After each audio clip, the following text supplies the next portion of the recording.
قال رسول الله صلى الله عليه وسلم أكبر الكبائر الإشراك بالله। নবী বলেন পৃথিবীতে যত বড় বড় পাপ আছে এর মধ্যে একটা পাপ হলো ইশরাক বিল্লাহ, আল্লাহর সঙ্গে কাউকে শরীক করা। 2 নাম্বার অকতলুন নফস, কোনো মানুষকে হত্যা করা পৃথিবীর সবথেকে বড় পাপ। 3 নাম্বার হলো হুকুকুল ওয়ালিদাইন, মা বাবার কথার অবদ্ধ হওয়া। 4 নাম্বার হলো কওলুজ জুর, মিথ্যা বলা অথবা মিথ্যা সাক্ষ্য দেওয়া। আল্লাহ আমাদেরকে এগুলোর থেকে হেফাজত করুক, বলেন আমিন। হত্যাকারী, একটা মানুষের জীবনে রক্তের মূল্য কত জানেন? একটা মানুষের জীবনের রক্তের মূল্য কত জানেন? রাসূলুল্লাহ সাল্লাল্লাহু আলাইহি ওয়াসাল্লাম বলেন, তিরমিজির হাদিস, হাদিস নাম্বার হলো 1398 নাম্বার হাদিস। قال رسول الله صلى الله عليه وسلم لو أن أهل السماء ولا أهل الأرض اشتركوا في دم মুমিন আকাব্বাহুল্লাহ ফিন্নার। একটা মানুষকে যদি হত্যা করতে যায় আসমানের সবাই, দুনিয়ার সবাই মিলে একটা মানুষকে, একটা মুমিনকে হত্যা করে, আল্লাহ বলেন এই হত্যার দায়ে আসমানের সবাইকে, জমিনের সবাইকে আমি আল্লাহ জাহান্নামে দিতে পরোয়া করব। একটা মানুষের দাম কত?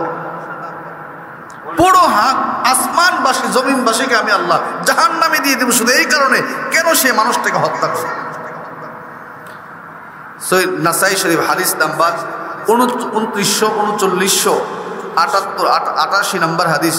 রাসূলুল্লাহ সাল্লাল্লাহু আলাইহি ওয়াসাল্লাম বলেন গোটা আসমান জমিনের থেকেও একটা মানুষের জীবনের মূল্যের দাম বেশি। সুবহানাল্লাহ বলেন, আরো জোরে বলেন।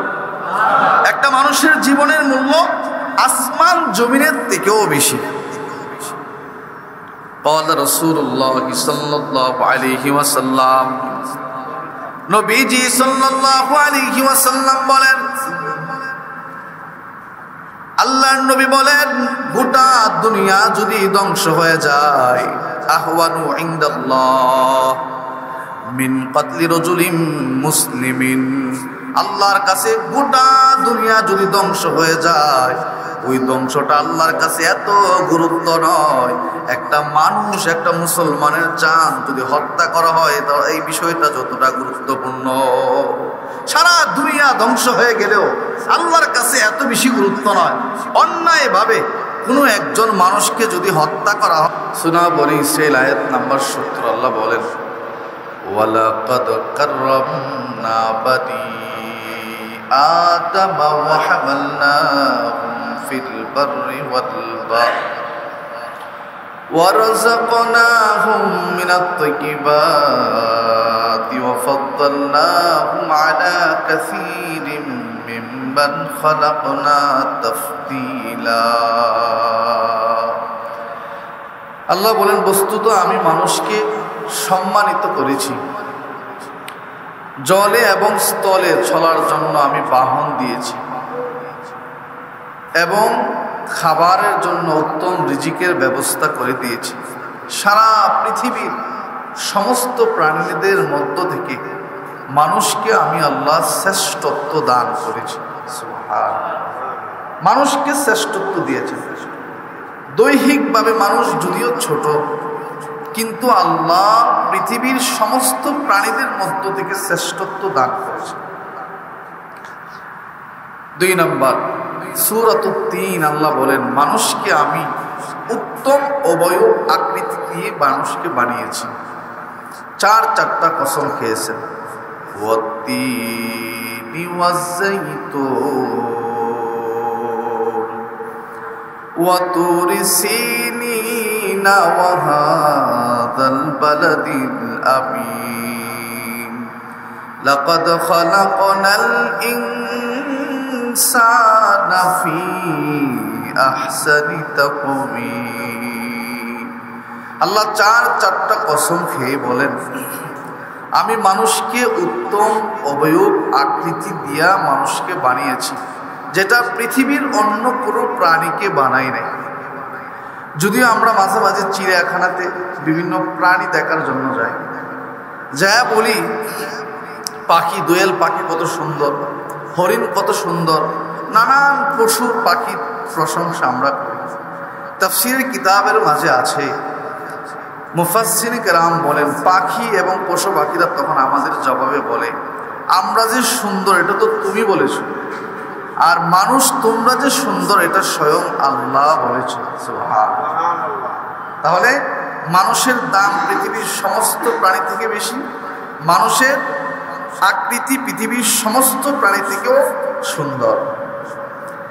ফেরেশতারা একদিন আল্লাহর কাছে বলে, আল্লাহ, এটা হাদিসের কিতাব আছে আল মুজামুল কবির লিত্তাবারানি, এই কিতাবের 14,584 নম্বর হাদিস। ফেরেশতারা একদিন আল্লাহকে বলে, রাসূলুল্লাহ সাল্লাল্লাহু আলাইহি ওয়াসাল্লাম বলেন, ক্বালা রাসূলুল্লাহ সাল্লাল্লাহু আলাইহি ওয়াসাল্লাম, ইন্নাল মালাইকাতা ক্বালাত ইয়া রাব্বানা। ফেরেশতারা বলে, আল্লাহ, ও আমাদের রব, আ'তাইতা বানি আদম আদ-দুনিয়া ইয়াকুলুনা বিহা ওয়া ইয়াশরাবুনা ওয়া ইয়ালবাসুন। আল্লাহ, আপনি যে মানুষকে এত সম্মান দিলেন, মানুষটা দুনিয়াতে মানুষের খাবারের জন্য কত আয়োজনের ব্যবস্থা করলেন, মানুষকে চলার জন্য, মানুষকে পড়ার জন্য কত কিছুর ব্যবস্থা করলেন, মানুষ খায়, পড়ে, ঘুমায়, কত কিছু করে, অথচ আমরা নাহনু নুসাব্বিহু বিহামদিকা ওয়ালা নাকুলু ওয়ালা নাশরাব, আমরা খাইও না, আমরা পানও করি না, বরং 24টা ঘন্টা আপনার তাসবিহ পড়ি, আপনার প্রশংসা করি, আমরা আপনার বরত্ব বর্ণনা করি, অথচ আপনি আমাদের জন্য কোনো কিছু রাখলেন না। দুনিয়াতে মানুষকে যা কিছু দিয়েছেন, আখিরাতেও আমাদেরকে তা দেন। আল্লাহ বলেছেন না, কারণ খালাকতু বিয়াদি, আমি মানুষকে নিজের হাতে বানাইছি, আর তোমাদেরকে আমি বললাম কোন হও, তোমরা হয়ে গেছো, তোমাদেরকে আমি আল্লাহ হাতে বানাই নাই, আমার হুকুমের দ্বারা বানাইছি। মানুষকে আমি অনেক আদর যত্নে করে বানাইছি, এই জন্য তাদেরকে আমি আল্লাহ মর্যাদা দিচ্ছি। কি বুঝলেন? সৃষ্টি জীবের শ্রেষ্ঠ জীব মানুষ। সে মানুষের উপর যখন জুলুম করা হয়, সে মানুষকে যখন অত্যাচার করা হয়, তখন আল্লাহ অত্যন্ত রাগান্বিত হন। জুলুম একটা ছোট্ট শব্দ। জুলুম এর বাংলা অর্থ কি? অত্যাচার। বাংলা অর্থ বেবিচার। সেটা অন্যায়ভাবে মানুষের শারীরিক অত্যাচার হোক, মানসিক অত্যাচার হোক, শারীরিকভাবে অথবা আর্থিকভাবে যে কোনোভাবে মানুষকে অন্যায়ভাবে জুলুম করা হয়, এটা আল্লাহর কাছে অপছন্দ, ঘৃণিত বিষয়।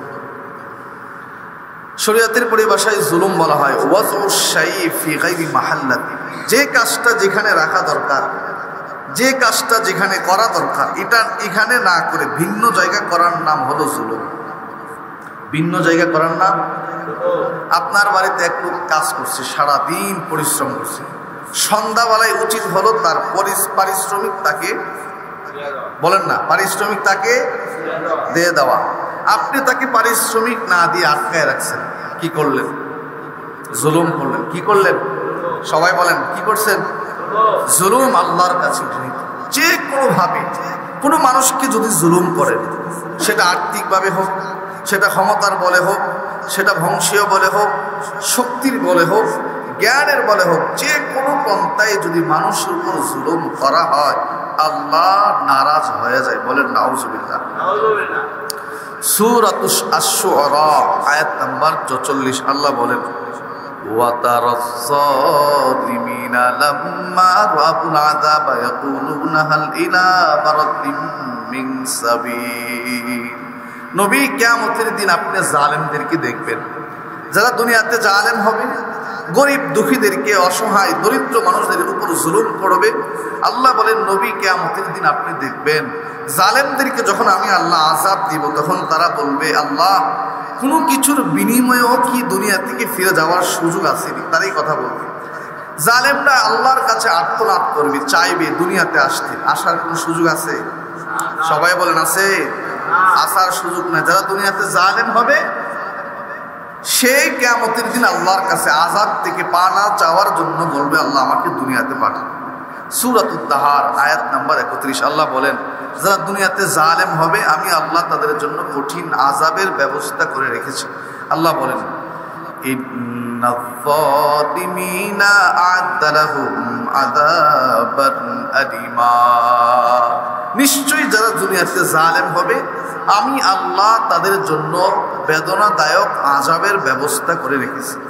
জুলুমকারী যারা হয়, জালেম যারা হয়, তাদের একটা বড় সমস্যা হলো জুলুম করতে করতে আখিরাতের কথা ভুলে যায়, জুলুম করতে করতে নিজের পরিচয় ভুলে যায়, জুলুম করতে করতে মানুষ তার ধর্ম, আল্লাহ, রসুল, আখিরাত সব ভুলে যায়।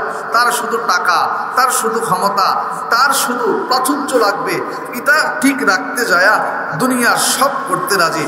আল্লাহ বলে যারা জালেম হয় আমি আল্লাহ তাদেরকে হেদায়েত দান করব না।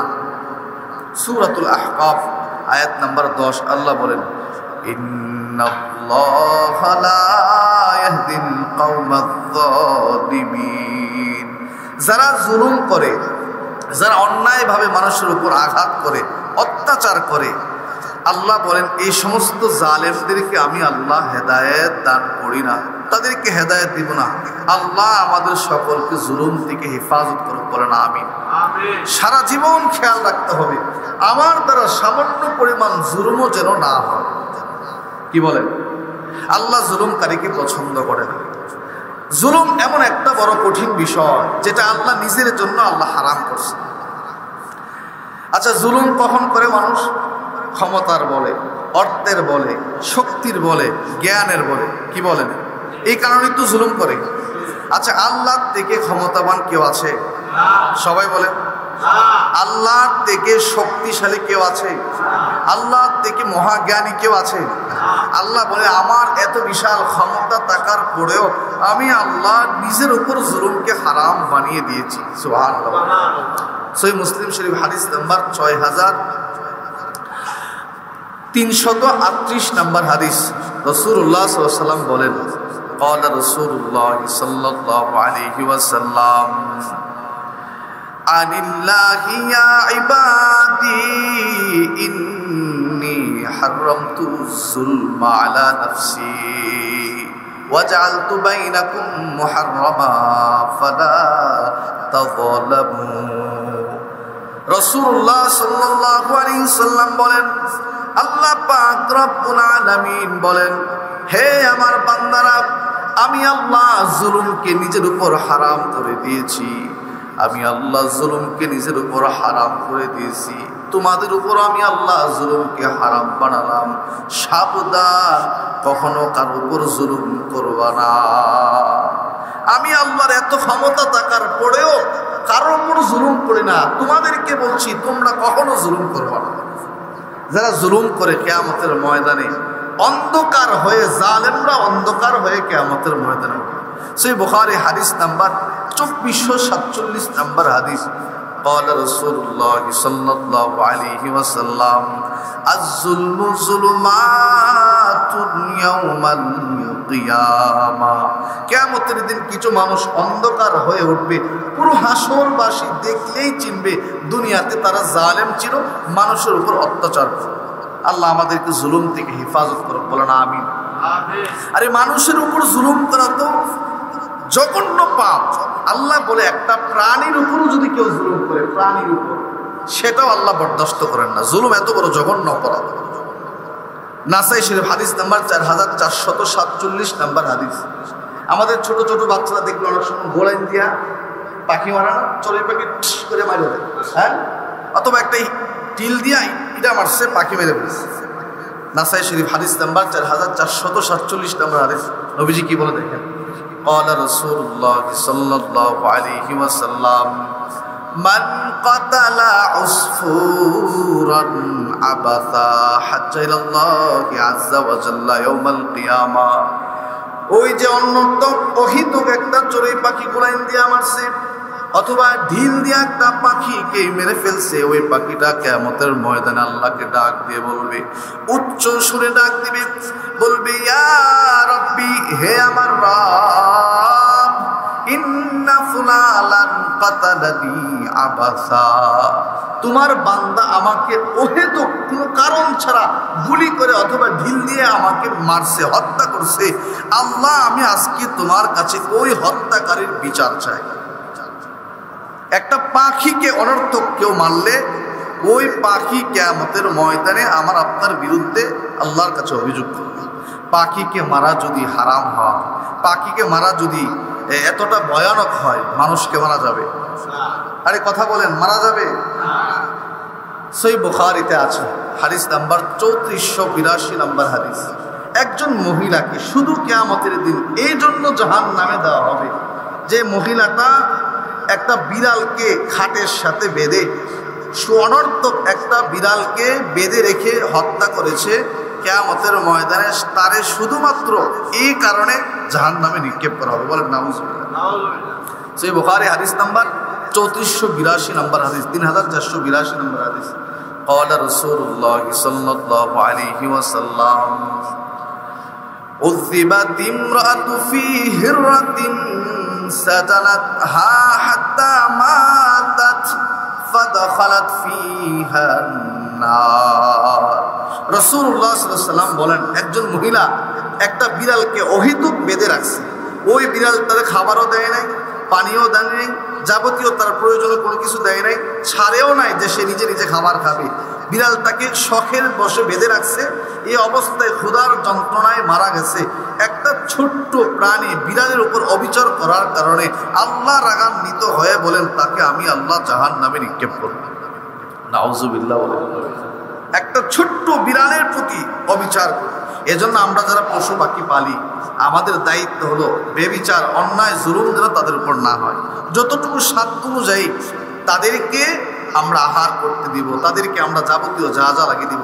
কোনো প্রাণীকে অহেতুক কষ্ট দেওয়া জায়েজ। সহিহ বুখারীতে আরেকটা ঘটনা আছে। একজন মহিলা শুধু কুকুরের প্রতি সামান্য দরদ দেখাইছে, দয়া দেখাইছে। নবীজি বলেন, এই দরদ দেখানো তার জন্য নাজাতের উসিলা হয়ে গেছে। বলেন না সুবহানাল্লাহ। আমার দিকে তাকান, আমার দিকে তাকান, কথা বলেন না, আমার দিকে তাকান। শুধু সহিহ বুখারীতে আছে 3321 নম্বর হাদিসের বর্ণনা। قال رسول الله صلى الله عليه وسلم غفر لامرأة مومسة مرت بكلب على رأس ركية الهاث। রাসূলুল্লাহ সাল্লাল্লাহু আলাইহি সাল্লাম বলেন, একজন বেশ্যা মহিলা, বাজারিয়া মহিলা, খারাপ মহিলা হেঁটে যাচ্ছেন একটা কুকুরের পাশ দিয়ে। ওই কুকুরটা খূপের পাশে বসা। সে দেখে ইয়াকতুলুহুল আতাশু, কুকুরটা পানির পিপাসার কারণে জিহ্বাটা বের করে দিছে। মহিলাটা দেখে মায়া লাগছে, একটা প্রাণী এত কষ্ট করতেছে, পানির দিকে তাকায় রয়েছে। মহিলা খারাপ মহিলা, কিন্তু তার পায়ের মোজাটা খুলে পানি আনার চেষ্টা করতেছে, দেখে যে পানি আনতে পারতেছে না। তারপর মহিলা নিজের বুকের ওড়নাটা খুলে ওই মোজার সাথে বেঁধে কূপের মধ্যে মোজাটা দিয়া পানি আইনা কুকুরের পিপাসিত কুকুরের মুখের উপর এভাবে চেপে দিছে। কুকুরটা পানি খেয়ে তার তৃষ্ণা মিটাইছে। এই যে দৃশ্যটা দেখলো, রাসূলুল্লাহ সাল্লাল্লাহু আলাইহি সাল্লাম বলেন, আল্লাহ পাক ওই মহিলার দিকে তাকায় আছে, আমার এই বান্দি কতটা দয়া দেখাইছে আমার একটা প্রাণীর প্রতি। ফাগফির লাহা বিযালিকা, শুধু এই কারণে আমি আল্লাহ তার জান্নাত বানাবো।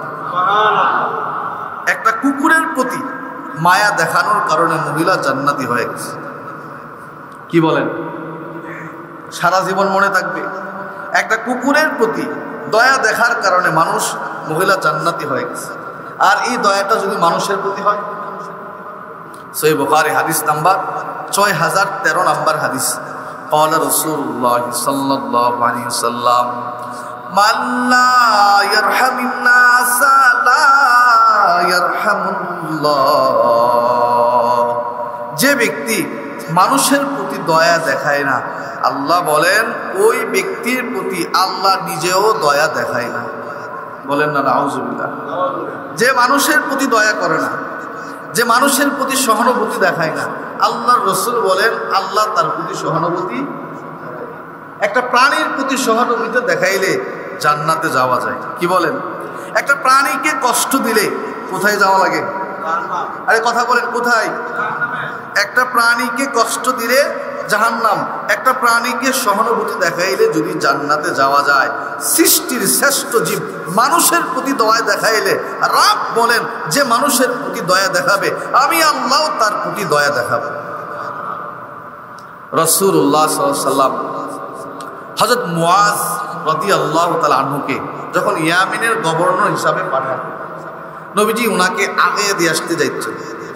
রাসূলুল্লাহ সাল্লাল্লাহু আলাইহি ওয়াসাল্লাম বলেন, শোনো, তোমাকে ইয়ামিনের গভর্নর বানানো হচ্ছে, সাবধান, তোমাকে একটা নসিহত করে দিই। নসিহতটা হলো, কখনো মজলুমের বদদুয়া নিবা না, কখনো মজলুমের বদদুয়া নিবা না।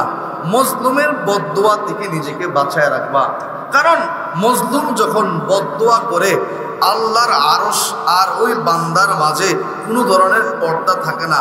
বদদুয়া দেওয়ার সাথে সাথে আল্লাহর কাছে কবুল হয়ে যায়। যাকে জুলুম করা হয় তাকে মজলুম বলে, যাকে জুলুম করা হয় তাকে, সবাই বলেন, যাকে জুলুম করা হয় তাকে, যে জুলুম করে তাকে জালেম বলা হয়, যে জুলুম করে তাকে, আমার সাথে আপনারা সবাই উচ্চ সুরে বলবেন, জীবনে বলেন, জীবনে কখনো মজলুম হলেও জালেম হব না। খেয়াল থাকবে, জীবনে কখনো মজলুম হলে, আমাকে কেউ জুলুম করলেও আমি কারোর উপর জুলুম করব না। মানুষ ক্ষমতার বলে, অর্থের বলে, বংশীয় মর্যাদার বলে, জ্ঞানের বলে, বিভিন্নভাবে অপরাধ, দরিদ্র, দুর্বল মানুষের উপর জুলুম করে। আল্লাহ বলে আমি আল্লাহ পছন্দ করি না। রাসূলুল্লাহ সাল্লাল্লাহু আলাইহি ওয়াসাল্লাম বলেন, তিন ব্যক্তির বদদুয়া কবুল, এতে করে সন্দেহ নাই। একটা কিতাব আছে ইমাম বুখারী রাহিমাহুল্লাহ লিখিত কিতাব আদাবুল মুফরাদের 32 নম্বর হাদিস। রাসূল বলে তিন শ্রেণীর মানুষের বদদুয়া কবুল। قال رسول الله صلى الله عليه وسلم ثلاث دعوات مستجابات لهن لا شك فيه دعوة المظلوم ودعوة المسافر। নবী বলেন, তিন ব্যক্তি যখন বদদুয়া করে, এই বদদুয়া আল্লাহর কাছে যে কবুল হয় এতে করে কোনো সন্দেহ নাই। এর মধ্যে এক নাম্বার হলো মজলুম, কোনো অসহায়, দরিদ্র, দুর্বল মানুষের উপর যখন জুলুম করা হয়, আর ওই জুলুম মজলুম ব্যক্তি যখন চোখের পানি ফেলে আহ শব্দ বলে, আল্লাহর আরশের মাঝে আর তার মাঝে কোনো পর্দা থাকে না, বদদুয়া করার সাথে সাথে কবুল হয়ে যায়। বিগত 16 বছর যাদের উপর জুলুম করা হয়েছে তাদের চোখের পানি আল্লাহর কাছে কবুল হয়েছে কিনা বলে? হ্যাঁ, কত নিরপরাধ আলেমদেরকে বছরের পর বছর জেলের মধ্যে ধরে রাখছে, কত অসহায় দরিদ্র মানুষদেরকে শুধু রাজনৈতিক প্রতিহিংসার কারণে জেলখানার মধ্যে বন্দী করে রাখছে। শুধু আমার দল কেন করে না, এই প্রতিহিংসায় বছরের পর বছর জেলখানার মধ্যে বন্দী করে রাখছে। ওই মুসলিম মানুষগুলোকে মিথ্যা মামলা দিয়ে হয়রানি করায় রাখছে। ওই মানুষগুলো জেলখানার মধ্যে চোখের পানি ফেলে ফেলে আল্লাহর কাছে বদদুয়া করেছে, তাদের চোখের পানিগুলো কামান হয়ে দাঁড়িয়েছে। বলেন ঠিক না বেঠিক? যখনই যেখানে মুসলিমের বদদুয়া হবে, ওই মুসলিমের বদদুয়া আল্লাহর কাছে কবুল হবে। রাসূল বলে সন্দেহ হবে। সব থেকে বড় জুলুম হলো, রাসূলুল্লাহ সাল্লাল্লাহু আলাইহি ওয়াসাল্লাম বলেন, সব থেকে বড় জুলুম হলো মানুষকে হত্যা করা। সৃষ্টির শ্রেষ্ঠ জীব হলো মানুষ, ওই মানুষকে হত্যা করা দুনিয়ার সব থেকে বড় জুলুম।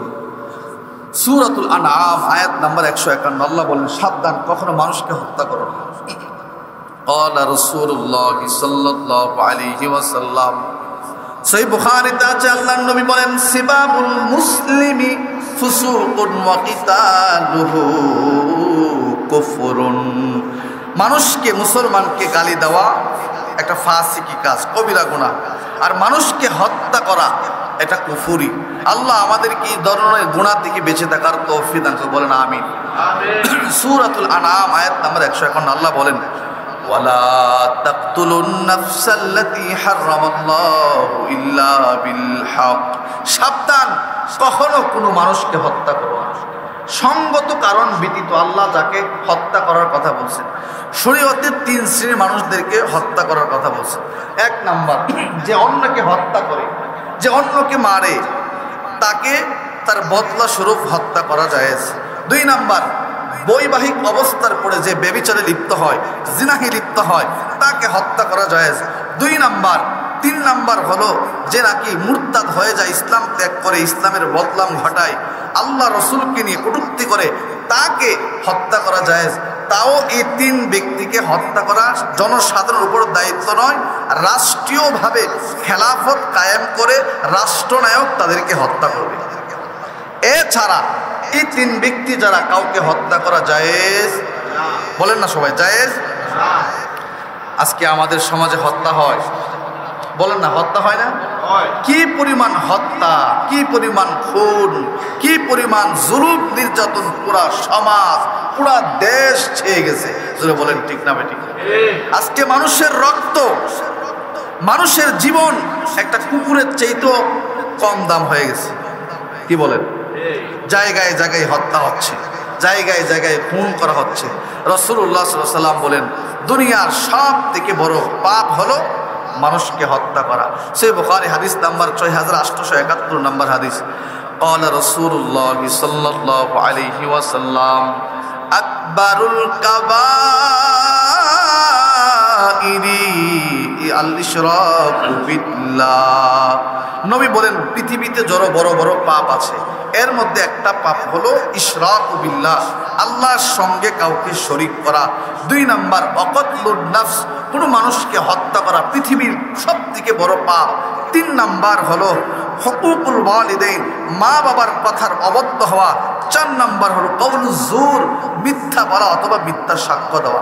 আল্লাহ আমাদেরকে এগুলোর থেকে হেফাজত করুক, বলেন আমিন। হত্যাকারী, একটা মানুষের জীবনে রক্তের মূল্য কত জানেন? একটা মানুষের জীবনের রক্তের মূল্য কত জানেন? রাসূলুল্লাহ সাল্লাল্লাহু আলাইহি ওয়াসাল্লাম বলেন, তিরমিজির হাদিস, হাদিস নাম্বার হলো 1398 নাম্বার হাদিস। قال رسول الله صلى الله عليه وسلم لو أن أهل السماء ولا أهل الأرض اشتركوا في دم মুমিন আকাব্বাহুল্লাহ ফিন্নার। একটা মানুষকে যদি হত্যা করতে যায় আসমানের সবাই, দুনিয়ার সবাই, সবাই মিলে একটা মানুষকে, একটা মুমিনকে হত্যা করে, আল্লাহ বলেন এই হত্যার দায়ে আসমানের সবাইকে, জমিনের সবাইকে আমি আল্লাহ জাহান্নামে দিতে পরোয়া করব। একটা মানুষের দাম কত? পুরো আসমানবাসী, জমিনবাসীকে আমি আল্লাহ জাহান্নামে দিয়ে দেব, শুধু এই কারণে কেন সে মানুষটাকে হত্যা করে।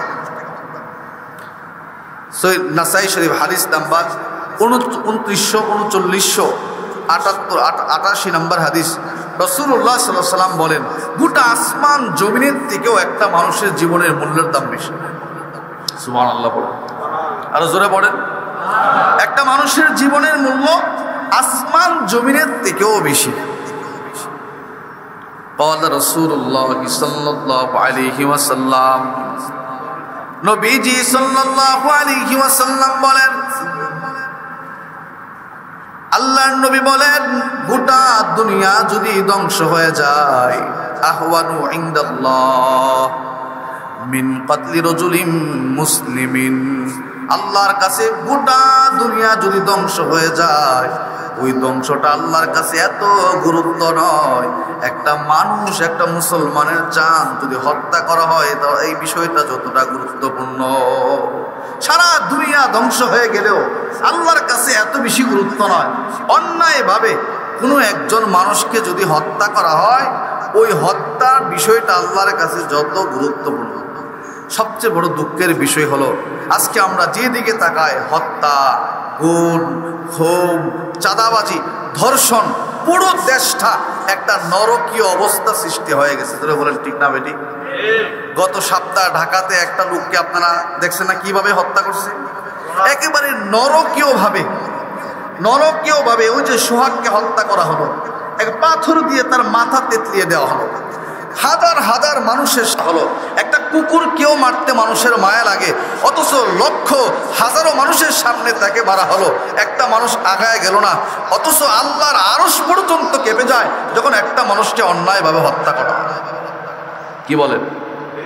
রাজশাহীতে কয়েকদিন আগে খুন হচ্ছে, আপনাদের ব্রাহ্মণবাড়িয়াতে ওই যে সরাইলে এক 9 বছরের এক মেয়েকে হত্যা করে মসজিদের দোতলায় রেখেছে। এটা আপনারা দেখেন নাই? এই মোবাইলে দেখছেন না ঘটনাটা? তারে হত্যা করে মসজিদের দোতলায় রাখছে, আর এর দায়ে মসজিদের ইমাম এবং মুয়াজ্জিনকে গ্রেফতার করে নিছে। দুঃখের বিষয় হলো এই 50 বৎসরে, বাংলাদেশ স্বাধীন হওয়ার 50 বৎসরের ভিতরে প্রকাশ্যে কোনো খুনিকে তার হত্যার বিচার করা হয় নাই। যদি এই পর্যন্ত যত হত্যাকারী হয়েছে, যত হত্যাকারীরা হত্যা করে বুক ফুলে রাস্তায় হাঁটে, আমি তো মনে করি আল্লাহর কোরআনের কিসাসের আইন যদি জারি হতো, আল্লাহর কোরআনের শাসন যদি দেশে থাকতো, একজন হত্যাকারীকে যদি বাইতুল মুকাররম মসজিদের ঘেটে তার হত্যার দায়ে ফাঁসিতে ঝুলানো হতো, আগামী 50 বছরের ভিতরে এ বাংলার জমিনে দ্বিতীয়বার কোনো হত্যা হতো। কি বলেন? দ্বিতীয়বার 50 বছরের ভিতরে কোনো হত্যা হতো। একটা কুকুরের দাম আছে, মানুষের জীবনের দাম নাই। জায়গায় জায়গায় হত্যা করে ফেলে দেওয়া হচ্ছে, রাস্তাঘাটে হত্যা করে ফেলে দেওয়া হচ্ছে, চোর ডাকাতি ধর্ষণ করে গোটা দেশটাকে নারকীয় অবস্থা বানিয়ে ফেলা হচ্ছে, কিন্তু এর কোনো বিচার এদেশের মানুষ দেখে নাই। কি বলেন? আচ্ছা, আপনারা তো কারণের নাম শুনছেন, কি বলেন? কারণের নাম শোনেন নাই? ফেরাউনের নাম শোনেন নাই? বড় আল্লাহর ওলি ছিল। কি বলেন? আরে সবাই কথা বলে, আল্লাহর ওলি ছিল। আচ্ছা, কারুন এবং ফেরাউন দুইজনের মধ্যে ভালো কে? কি বলেন? একজন ভালো। তাহলে দুইজনেই যদি খারাপ হয়, বিগত 50 বছরের ভিতরে এই বাংলাদেশের মানুষ কারুন এবং ফেরাউন উভয়কে ক্ষমতায় বসায় দেখছে। মানুষের রক্ত, মানুষের জান, মানুষের মাল, মানুষের ইজ্জত, মানুষের সম্মান কোনো কিছুই নিরাপদ নয়। এক ফেরাউনকে সরায়া দ্বিতীয় কারুনকে বসায়া এই বাংলাদেশের মানুষ নতুন কোনো ষড়যন্ত্রে জান মাল নিরাপত্তাহীনতায় ভুগতে পারে না, আমরা ভুগতে দিব না। জোরে বলেন ঠিক না বেঠিক? এই বাংলাদেশের মানুষ জানের নিরাপত্তা চায়, বাংলাদেশের মানুষ মালের নিরাপত্তা চায়, বাংলাদেশের মানুষ ইজ্জতের নিরাপত্তা চায়। আজকে মানুষের জানের নিরাপত্তা নাই। ঘরের ভিতরে থেকেও যে কোনো সময় হত্যা হওয়া যেতে পারে। কয়েকদিন আগে দেখলাম ওই যে ভোলা জসিমউদ্দিনে আপনার ঘরের ভিতরে স্বামীকে বেঁধে রেখে গণধর্ষণ করছে। কি বলেন? এই ঘটনা দেখেন নাই? বলেন, এই ঘটনা দেখেন নাই? মানুষ তার ঘরের ভিতরে ইজ্জত নিয়ে বাঁচার সুযোগ নেই। কি বলেন? আপনারা বিগত 50 বছর হেরে বসাইছেন, এক কয় হ্যাঁ ভালো, এক কয় হ্যাঁ ভালো, ভালো মন্দ সব দেখছেন। আমরা আগামীতে চাই এমন কোনো মানুষ ক্ষমতার আসরে বসুক যাদের মাধ্যমে দেশ, জাতি, মানবতা, মানুষের সমস্ত জান মাল নিরাপত্তা থাকবে, এমন মানুষকে আমরা ক্ষমতায় দেখতে চাই। কি বলেন? সবাই রাজি তো? বলেন লিল্লাহি তাকবীর, লিল্লাহি তাকবীর। একমাত্র ইনসাফ কায়েম হবে কোরআনী শাসনের দ্বারা। বলেন সুবহানাল্লাহ। একমাত্র কোরআনী শাসনের মাধ্যমে ইনসাফ, একমাত্র কোরআনী শাসনের মাধ্যমেই সুষ্ঠু বিচার সম্ভব। বিগত 50 বছরের ইতিহাস প্রমাণ করে এই বাংলাদেশের মানুষকে সুবিচার দিতে পারে নাই। বিগত 50 বছর ইতিহাস প্রমাণ করে এই বাংলাদেশে কোনো দর্শকের বিচার হয় নাই, দুর্নীতিবাজদের বিচার হয় নাই। 10 টাকার চুরের দায়ে ঢাকা বিশ্ববিদ্যালয়ের একজন বেহুলা মানুষকে হত্যা করে পিটায় মারে, অথচ এই দেশের মানুষের লক্ষ কোটি কোটি টাকা যারা বিদেশে প্রচার করে, এমন দুর্নীতিবাজদের বিচার এই বাংলার জমিনের মানুষ দেখে নাই। কি বলেন ঠিক না? এমন দুর্নীতিবাজদের বিচার বাংলা জমিনের মানুষ। ইনসাফ আছে? হুজুরে বলেন ইনসাফ আছে? বিচার আছে না? এগুলো বিচার হয় না। হেরে দোষ দে এইভাবেই আমাদের জীবন যাচ্ছে। একটা হাদিস বলে শেষ করে দিচ্ছি, সহিহ বুখারী হাদিস নাম্বার 3475 নম্বর হাদিস। সারা পৃথিবীর সব থেকে বড় বিচারক ছিলেন রাসূলুল্লাহ সাল্লাল্লাহু আলাইহি সাল্লাম। সারা পৃথিবীর সব থেকে ইনসাফকারী বাদশা ছিলেন মুহাম্মদুর রাসূলুল্লাহ। আমি তো মনে করি রাসূলুল্লাহর এই হাদিস প্রত্যেকটা ঘরে ঘরে লিখে রাখা দরকার।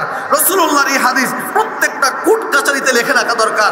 রাসূলুল্লাহর এই হাদিস জজ কোর্টে, রাসূলুল্লাহর এই হাদিস সুপ্রিম কোর্টে, পৃথিবীর সমস্ত সুপার পাওয়ার জায়গায় রাসূলুল্লাহর এই হাদিস লিখে রাখা দরকার।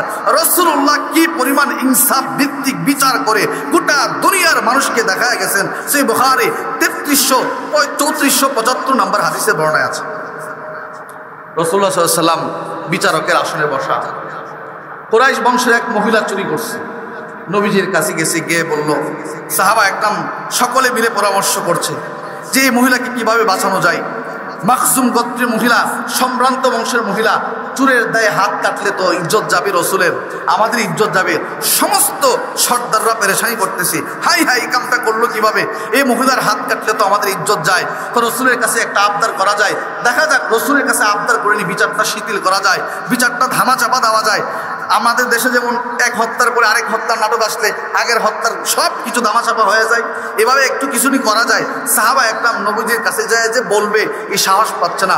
নবীজির ছোট্ট নাতি উসামা ইবনে যায়েদকে বলল, তুমি যাও রাসূলুল্লাহর কাছে যায় একটা আবদার করো, মহিলার বিচারটা যেন একটু শিথিল করা হয়। ছোট্ট নাতি গেল রাসূলুল্লাহর কাছে। قال رسول الله صلى الله عليه وسلم, নবী বললেন, আতাশফাউ ফি হাদ্দিন মিন হুদুদিল্লাহ, তুমি কি আমার কাছে আল্লাহর নির্ধারিত বিচারের বেলায় সুপারিশ করতে আছো? সুম্মা কামা ফাখতাতবা, তিনি রেগে গেলেন, দাঁড়ালেন, খুতবা দিলেন, শুধু বললেন, ও আমার সাহাবীরা, ইন্নামা আহলাকা আল্লাযীনা ক্বাবলাহুম, শোনো তোমাদের পূর্বে মূসা নবীর উম্মত, তোমাদের পূর্বে ঈসা নবীর উম্মত, তোমাদের পূর্বে বনী ইসরাঈলরা শুধু এই জন্য ধ্বংস হয়েছে, তাদের বিচারের মধ্যে বৈষম্য ছিল, তাদের বিচারের মধ্যে দুর্নীতি ছিল, তাদের বিচারের মধ্যে তাদের স্বজনপ্রীতি ছিল। এই স্বজনপ্রীতির কারণে গোটা সমাজ, গোটা দেশ, গোটা জাতি ধ্বংস হয়ে গেছে। নবীজি বললেন, আমি বিচার করব। মুসা নবীর উম্মতরা কি করত? আন্নাহুম কানু ইযা সারাকা ফীহিমুশ শরীফ তারাকু, আন্নাহুম কানু ইযা সারাকা ফীহিমুজ যায়ীফ আকামু আলাইহিল হাদ। যখন সুস্থ মানুষ, যখন সবল মানুষ, যখন শিক্ষিত মানুষ চুরি করত ছেড়ে দিত, দুর্বল মানুষ যখন চুরি করত তার হাত কেটে দিত, তাকে অপমান করত। নবী বলে, শোনা ওয়াইমুল্লাহ, আল্লাহর কসম দিয়ে বলি, আরে এটা তো মাখজুম গোত্রের মহিলা। লাউ আন্না ফাতিমাতা ইবনাতা মুহাম্মাদিন সাল্লাল্লাহু আলাইহি সাল্লাম সারাকাত লাকাতাতু ইয়াদাহা, আমার কন্যা ফাতেমাও যদি চুরি করত, আমি রাসূল ইনসাফের জন্য দুনিয়াতে আসছি, কিয়ামত পর্যন্ত ইনসাফ প্রতিষ্ঠিত হবে, গোটা দুনিয়ার মানুষ ইসলাম থেকে ইনসাফ শিখবে। আমি রাসূল যদি স্বজন প্রীতি করে হবে না, আমার কন্যা ফাতেমাও যদি চুরি করত, আমি রাসূল তার হাত কেটে দুনিয়াতে প্রমাণ করতাম ইনসাফ, রাসূলুল্লাহ ইনসাফ করেছেন, ইসলাম ইনসাফ করেছেন, আল্লাহ ইনসাফ করেছেন। সুবহানাল্লাহ। এটা মাকসুম গোত্রের মহিলা, আমার কন্যা ফাতেমাও যদি চুরি করত, আমি হাত কেটে দিতাম। সে ইনসাফ আমাদের মাঝে নাই। আল্লাহ আমাদের এই দেশকে হেফাজত করে বলেন আমিন। আমাদের জান মাল ইজ্জত আব্রু যেন হেফাজত করে বলেন আমিন।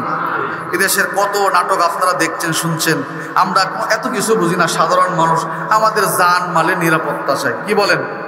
আমরা এত কিছু বুঝি না, সুস্থভাবে নিজের বউ বাচ্চা নিয়ে একটু আরামে থাকতে চাই, কি বলেন? মারামারি, হারাহারি, কাটাকাটি আমরা চাই? এখানে কেউ কি চান চাঁদাবাজি চান, হত্যা চান, দর্শন চান, দেশটা নরকীয় একটা পরিবেশ হোক চান? সুতরাং ইসলামপন্থীদের হাতে দেশ দিতে হবে, ইসলামী রাষ্ট্র কায়েম করতে হবে। ইনসাফ ভিত্তিক রাষ্ট্র যতদিন না হবে ততদিন পর্যন্ত এই দেশের মানুষ শান্তিতে থাকবে না। তার প্রমাণ বিগত 50 বৎসরের রাজনীতি, প্রতিহিংসার রাজনীতিতে হাজারো মায়ের বুককারি হয়ে গেছে, প্রতিহিংসার রাজনীতিতে হাজারো বাপ সন্তান হারায় ফেলছে বা সন্তানগুলো এতিম হয়ে গেছে, হাজারো বোন বিধবা হয়ে গেছে প্রতিহিংসার রাজনীতির বলিতে, কি বলেন? ঠিক না বেটি? আল্লাহ আমাদেরকে বুঝার তৌফিক দান করুক, বলেন আমিন। ওয়া আখিরু দাওয়ানা আলহামদুলিল্লাহি রাব্বিল আলামিন। যারা সুন্নাত পড়েন, যারা সুন্নাত পড়েন।